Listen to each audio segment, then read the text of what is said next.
Onorevole Romeo, innanzitutto complimenti per la nomina al Parlamento. Che dire, una delle prime uscite ufficiali qua in Basso Polesine per parlare del granchio blu. La prima impressione dopo una visita nel centro di raccolta, ci aveva detto fuori onda di essere rimasta scioccata da questo.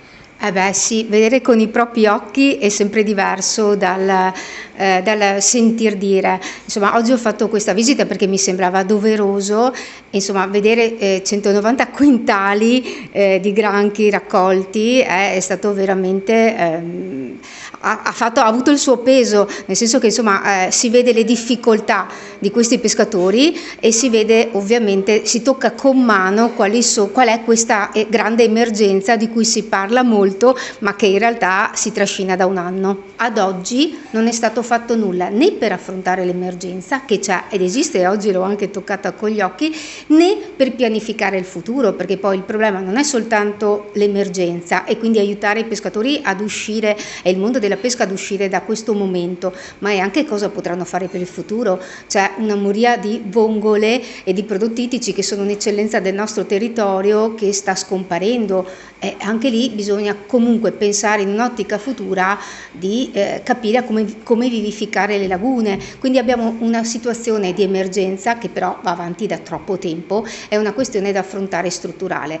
Ecco, si parla di fondi ISPRA, di fondi che potrebbero essere utilizzati. Un commissario potrebbe risolvere il tutto o soprattutto avrebbe i tempi giusti per risolverli o si affronteranno cose ancora in maniera biblica?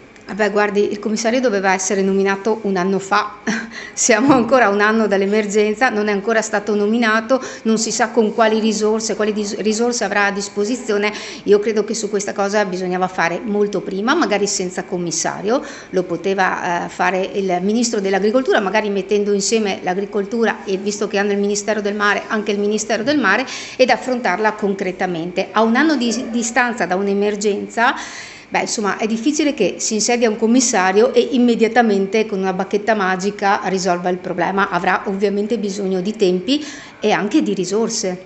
Ecco, arrivando a Roma, cosa farà come prima cosa per il problema granchio blu?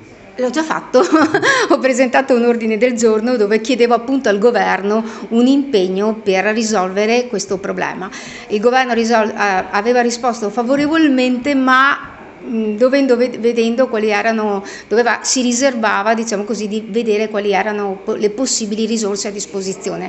A un anno dell'emergenza non si può dare una risposta di questa natura, bisogna passare ai fatti. Questo è stato chiesto, lo richiederò nuovamente e spero che magari anche i colleghi del territorio, al di là del colore politico, possano diciamo insieme con me dare una mano per dare delle risposte a questo mondo che per noi è molto importante.